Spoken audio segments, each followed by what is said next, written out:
Bismillahirrahmanirrahim. In this video, I am going to cover structure activity relationship of penicillins. Penicillins का structure activity relationship समझने से पहले हम इसके स्ट्रक्चर पे गौर कर लेते हैं, उसके बाद हमें जो है इसका स्ट्रक्चर समझ आ जाएगा, देन हमें इसकी एक्टिविटी रिलेशनशिप बाद में अच्छे से समझ आ जाएगी। ओके,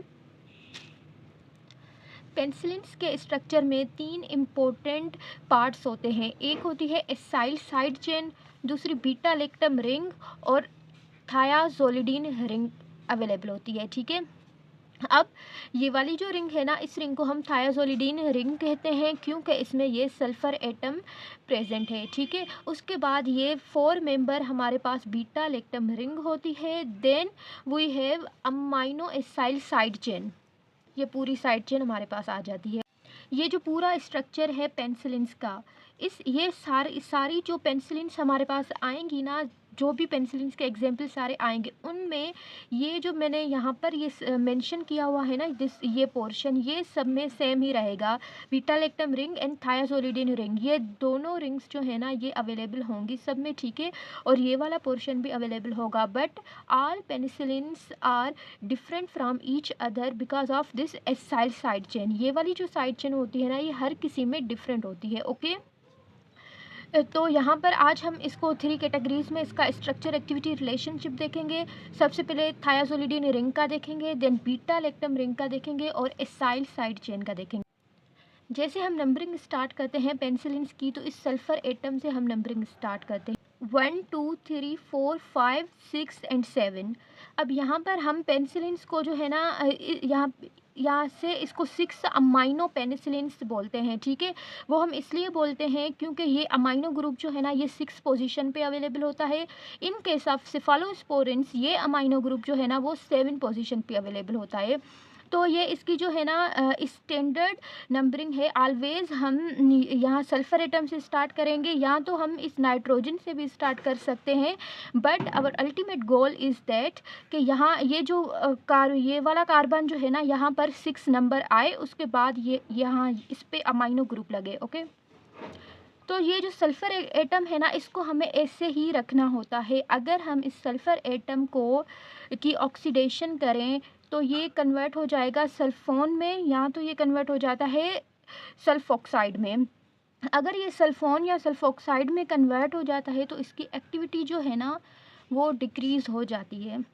ठीक है, अब यहाँ पर मैं आपको एक इम्पॉर्टेंट बात बताती चलूँ कि ये जो सारी चीज़ मैंने यहाँ पर मेंशन की है ना, ये पूरा स्ट्रक्चर जो है ना इम्पोर्टेंट होता है, इसेंशियल होता है एक्टिविटी के लिए। ठीक है, इसमें से हम कुछ भी चेंज करेंगे ना, अल्टीमेटली एक्टिविटी या तो हमारी डिक्रीज हो जाएगी या बिल्कुल ही एक्टिविटी ख़त्म हो जाएगी। ठीक है, बट जो स्ट्रक्चर एक्टिविटी रिलेशनशिप का जो बहुत ही इम्पोर्टेंट पार्ट है ना, वो इस आर साइड चेन पे डिपेंडेंट होता है। But we have to study thiazolidine ring and beta lactam ring as well. Okay, शुरू में ये हुआ था कि हमने क्या किया था कि ये जो सल्फ़र एटम है ना, इसकी हमने ऑक्सीडेशन कर दी थी, इसको हमने सल्फोन और सल्फोक्साइड में कन्वर्ट कर दिया था। देन क्या हुआ कि इसकी जो है ना एक्टिविटी बिल्कुल ही ख़त्म हो गई थी। जो डेरिवेट बना, इसको सल्फोन और सल्फोक्साइड में कन्वर्ट करने के बाद उसकी एंटीबैक्टीरियल एक्टिविटी जो है वो ख़त्म हो गई थी या वो डिक्रीज़ हो गई थी। बट इसका हमें एक फ़ायदा हुआ था, एक बेनिफिट हमें ये हुआ था कि इसकी जो एसिड स्टेबिलिटी है ना वो इम्प्रूव हो गई थी। We know very well that acid stability of penicillins is a major concern. ठीक है, हम अगर ओरली कोई भी पेनिसिलिन देते हैं, कुछ एग्जांपल्स हैं पेनिसिलिन्स की जो कि ओरली अगर हम देते हैं, स्टमक में एसिड होता है तो वो पेनिसिलिन्स हमारी डिग्रेड हो जाती हैं, इसी वजह से हमें इनको पेरेंटली देना पड़ता है। ओके, बट यहाँ पर तो हमें क्या हुआ कि ये एसिड स्टेबिलिटी वाले प्रॉब्लम को जैसे ही हम इस प्रॉब्लम को सॉल्व करने गए तो सल्फ़र को सल्फोन सल्फोक्साइड में हमने कन्वर्ट कर दिया, बट इसकी एसिड स्टेबिलिटी वाला प्रॉब्लम तो ठीक हो गया था, बट इसकी एक्टिविटी जो है ना वो रिड्यूस हो गई थी या बिल्कुल ही ख़त्म हो गई थी। इसीलिए ये चीज़ काम की नहीं रही। हमें मालूम हुआ कि हमें सल्फ़र को इस तरह से ही रखना चाहिए। यहाँ पर ये सेम चीज़ लिखी हुई है। नंबरिंग हम सल्फर एटम से स्टार्ट करेंगे, ऑक्सीडेशन करेंगे सल्फर की, तो ये सल्फोन या सल्फोक्साइड में कन्वर्ट होगा, जिसकी वजह से एक्टिविटी डिक्रीज होगी, बट एसिड स्टेबिलिटी जो है ना वो इम्प्रूव हो सकती है अगर हम इसमें कन्वर्ट करें, बट हम करेंगे नहीं क्योंकि हमारी एक्टिविटी डिक्रीज हो रही है। तो इसकी एक बेस्ट एग्जाम्पल हमारे पास ये है benzyl penicillin. Penicillin sulphone methyl Easter. इस ये जो सल्फोन वाला हमने डेरिवेट बनाया benzyl penicillin sulphone methyl Easter, इसकी एक्टिविटी जो है ना 1/10 एक्टिविटी इसकी हो गई थी अगर हम इसको सिंपल वाली बेंजाइल पेंसिलिन से कंपेयर करके देखें। तो हमारे पास एक बेंजाइल पेंसिलिन होती है जिस वो एसिड स्टेबल नहीं होती, ठीक है, बट यहाँ पर ये benzyl penicillin sulphone methyl Easter ये वाला एसिड स्टेबल था, बट इसकी एक्टिविटी जो है ना 1/10 एक्टिविटी इसकी हो गई थी, यानी इसकी एक्टिविटी डिक्रीज हो गई थी। दूसरा हमने बनाया था benzyl penicillin sulphoxide methyl Easter. ये सल्फोक्साइड वाला भी हमने बनाकर देखा, तो इसकी एक्टिविटी के हिसाब से हमने देखा तो ये बिल्कुल ही इनएक्टिव हो गया था, बट स्टिल ये एसिड स्टेबल था। तो हम एसिड स्टेबिलिटी को क्या करेंगे जबकि उसकी एक्टिविटी ही ख़त्म है। अब आते हैं हम इस दो मिथाइल ग्रुप्स की तरफ जो कि सेकंड पोजीशन पे अवेलेबल हैं। ये दोनों ही मिथाइल ग्रुप इसेंशियल होते हैं, ठीक है, इनको हम चेंज नहीं करेंगे, एक्टिविटी हमारी इफेक्टेड हो गई। अब थर्ड पोजीशन पे आता है कार्बोक्सिलिक एसिड ग्रुप। ये ग्रुप जो है ना ये भी इसेंशियल होता है, ये भी नेसेसरी होता है। मेजॉरिटी ऑफ पेनिसिलिन्स में आप देखेंगे कि सब पेनिसिलिन्स के स्ट्रक्चर में ये ग्रुप अवेलेबल है, ये भी अवेलेबल है, ये भी अवेलेबल ही होता है, ठीक है। बट हम क्या करते हैं कि जब हम प्रोड्रग बनाते हैं ना पेनिसिलिन की, उसमें हम इसके साथ जो है ना इसका ईस्टर बना देते हैं हम, बट हम ईस्टर भी उस केस में इसका बनाएंगे कि वो ईस्टर प्रोड्रग की फॉर्म में बनाएंगे ना, तो वो बॉडी में जाकर फिर से वो हो जाए कार्बोक्सिलिक एसिड में कन्वर्ट हो जाए, उस केस में हम बनाएंगे। अगर तो वो ईस्टर कार्बोक्सिलिक एसिड में कन्वर्ट नहीं हो रहा तो हम ये नहीं काम करेंगे, ये प्रोड्रग वाली चीज़ हम नहीं बनाएंगे, ठीक है। बट बना सकते हैं प्रोड्रग, कार्बोक्सिलिक एसिड चेंज हो सकता है, बट इसकी जो है ना एक कंडीशन है। ये carboxylic acid at position 3 required for activity. Okay, अब आपको ये बात समझ आ रही होगी। प्रोड्रग अलाउड, प्रोड्रग हम बना सकते हैं, ठीक है। तो जो हमने प्रोड्रग बनाई थी उसका नाम था पिवाम्पिसिलिन। पिवाम्पिसिलिन हम बना सकते हैं, बट ये बॉडी में जाकर अगेन कार्बोक्सिलिक एसिड में आ जाएगी। This nitrogen is very much essential, ठीक है। ये दोनों रिंग्स को आपस में ज्वाइन कर रही है, तो ये नाइट्रोजन जो है ये भी इसेंशियल होती है, और ये जो कार्बोनिल कार्बन होता है ये भी इसेंशियल होता है, ओके। और यहाँ पर ये वाली पोजीशंस जो है ना, ये वाली पोजीशन आगे जो है ये वाली पोजीशंस पर हम किसी तरह की सब्स्टिट्यूशन नहीं करेंगे, ठीक है। ये जैसे ही है वैसे ही रहेगी सारी चीज़। अब हम इसकी एसाइल साइड चेन को देखते हैं, जो कि मेन इम्पोर्टेंट टॉपिक ही यही है।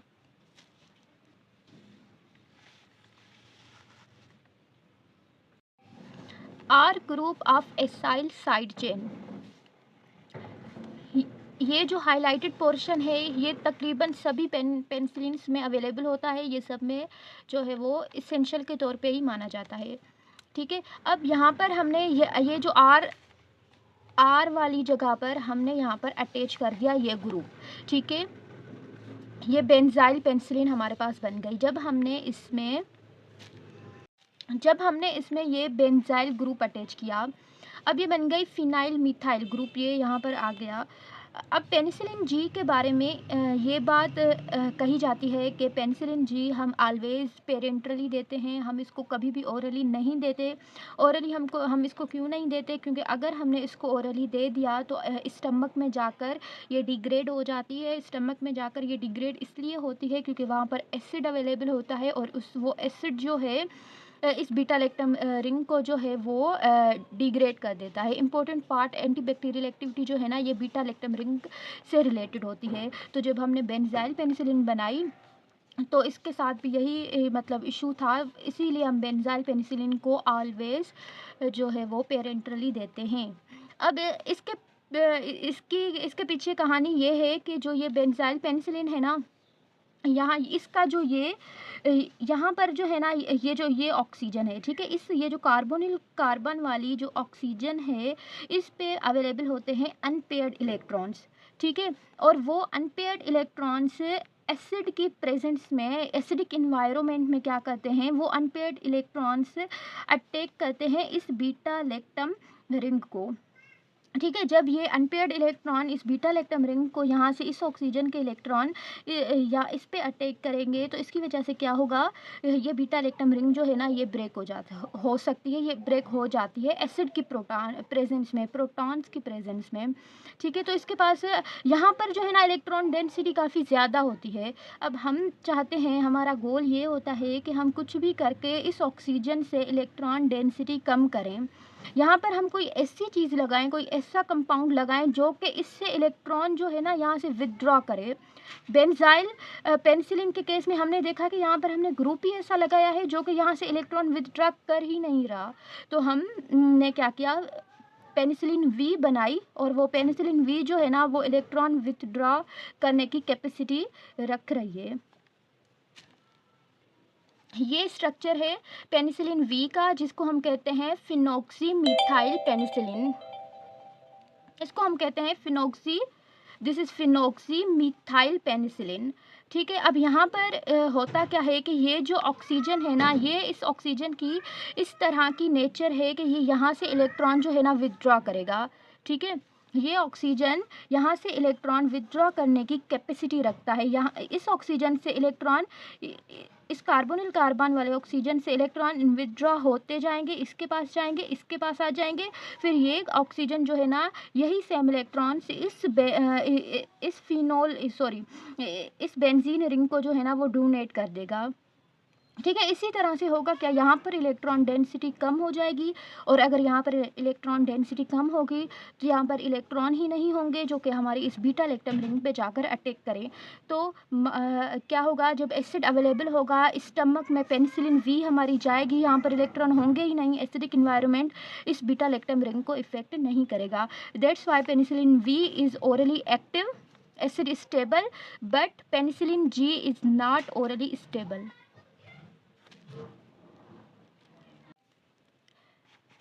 एम्पिसिलिन भी ओरली स्टेबल होती है। एम्पिसिलिन के स्ट्रक्चर में भी यहाँ पर एक ऐसा ग्रुप लगा हुआ होता है जो कि इलेक्ट्रॉन यहाँ से विदड्रॉ करेगा।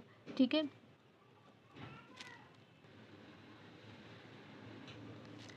हमारा पॉइंट ये बना कि electron withdrawing group near amide carbonyl carbon अगर होगा तो it will produce greater acid stability. Electron withdrawing group near amide carbonyl, this is amide and this is carbonyl. Amide carbonyl के पास अगर इलेक्ट्रॉन विदड्रॉइंग ग्रुप अवेलेबल होगा तो it will produce good acid stability. Now come towards bulky groups. अगर बल्की groups available होंगे, are side chain की हम अभी बात कर रहे हैं। अब नेक्स्ट पॉइंट की तरफ आते हैं, addition of the bulky groups. अगर हम कोई ऐसा आर की जगह पे कोई ऐसा हम ग्रुप लगाएं जिसमें बल्की ग्रुप्स बहुत ज़्यादा अवेलेबल होते हैं, काफ़ी ज़्यादा बल्की ग्रुप्स अवेलेबल हैं, तो वो क्या करेंगे, बल्की ग्रुप्स वो बीटा लैक्टमेस रेजिस्टेंट बना देंगे हमारी पेनिसिलिन्स को। We know very well that bacteria अपने आप को प्रोटेक्ट करने के लिए बीटा लैक्टमेस इंजाइम प्रोड्यूस करता है, और वो बीटा लैक्टमेस इंजाइम क्या करते हैं, वो आकर हमारी जो पेनिसिलिन्स हैं उसके इस वाले बॉन्ड को ब्रेक कर देते हैं। इस अमाइड बॉन्ड को वो ब्रेक करते हैं, जिसकी वजह से हमारी पेनिसिलिन की सारी एक्टिविटी ख़त्म हो जाती है। तो अगर हम यहाँ पर कोई ऐसा बल्की ग्रुप लगाएं तो वो बल्की ग्रुप क्या करेगा, हमारी बीटा लैक्टम रिंग को प्रोटेक्ट करेगा, और वो बीटा लैक्टमेस रेजिस्टेंट हो जाएगी। इसकी बेस्ट एग्जांपल हमारे पास आती है मिथासिलिन। अब this is the structure of methicillin. Methicillin के स्ट्रक्चर में जो है आप यहाँ पर देखेंगे तो ये बल्की ग्रुप अवेलेबल है। अब ये बल्की ग्रुप क्या करेगा कि इसको स्टीरिक शील्ड प्रोवाइड करेगा, यानी इससे ये जो बीटा लैक्टम रिंग है ना इसको प्रोटेक्ट करेगा। यहाँ पर स्ट्रक्चर इस तरह से बना हुआ है कि ये थोड़ा मिथाइल ग्रुप से इससे दूर है, बट वैसे जनरली होता क्या है कि ये मिथाइल ग्रुप जो है ना इसको इस तरह से शील्ड करता है, इसके बिल्कुल मतलब करीब में होता है, और ये बीटा लैक्टम रिंग हमारी प्रोटेक्टेड हो जाती है। अगर बीटा लैक्टम रिंग प्रोटेक्टेड हो जाएगी तो अगर बीटा लैक्टमेस इंजाइम बैक्टीरिया प्रोड्यूस करेगा, वो इंजाइम आएंगे यहाँ पर अटैक करेंगे तो ये यहाँ तक पहुँच ही नहीं पाएंगे, क्योंकि यहाँ हमने एक बैरियर लगा दिया है। दूसरी इसीलिए मिथासिलिन को कहा जाता है कि ये बीटा लैक्टमेस रेजिस्टेंट है। मिथासिलिन सेंसिटिव स्टाफाइलोकोकस ओरियस वाले इन्फेक्शंस में हम इसको देते हैं। दूसरी जो एंटी स्टाफाइलोकोकल पेनिसिलिन्स हमारे पास आती हैं वो भी बीटा लैक्टमेस रेजिस्टेंट इसी वजह से होती हैं। ठीक है, इसकी एग्जांपल आ जाती है nafcillin, oxacillin, cloxacillin and डाइक्लोक्सासिलिन।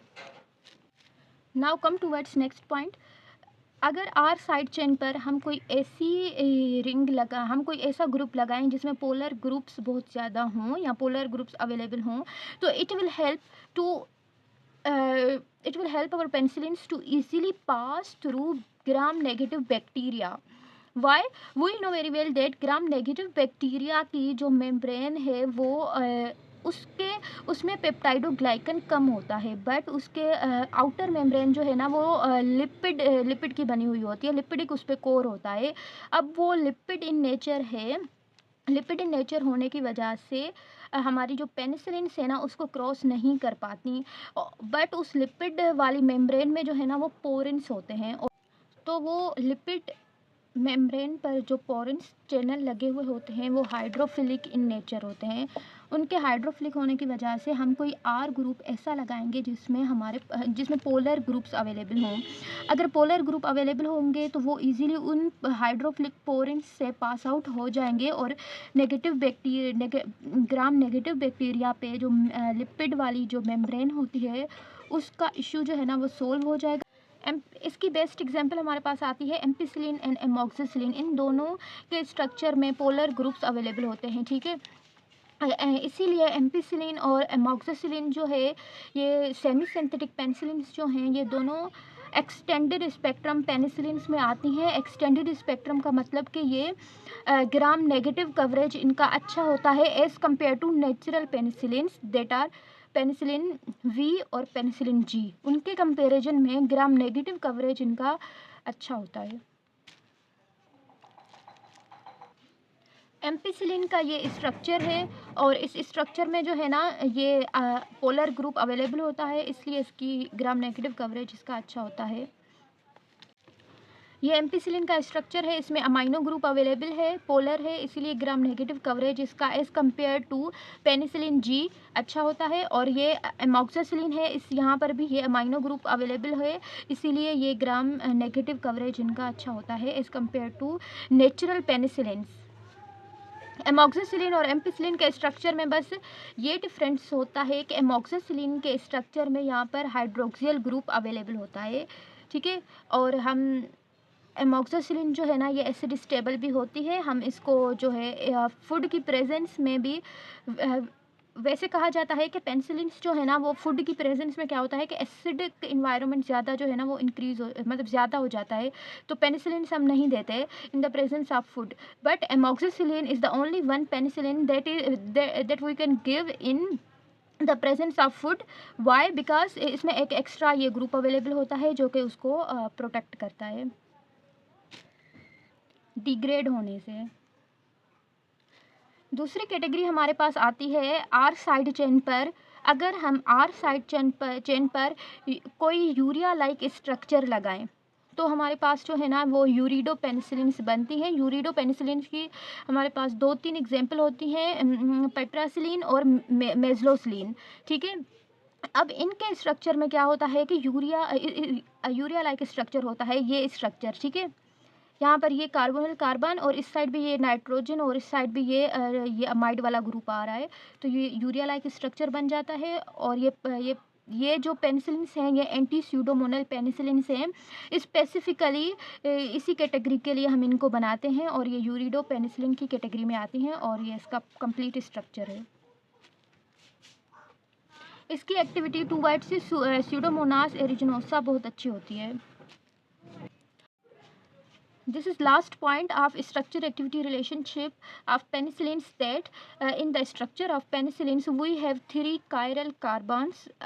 Chiral carbons available. Chiral carbon means कोई ऐसा कार्बन जो कि वही नो के कार्बन जो है ना उसकी 4 वैलेंसी होती है, ठीक है। और वो 4 वैलेंसीज अगर फिल हो रही हैं किसी डिफरेंट एटम्स के साथ, यानी एक कार्बन के साथ 4 डिफरेंट एटम्स लगे हुए हैं, तो वो कायरल कार्बन की कैटेगरी में आता है, ठीक है।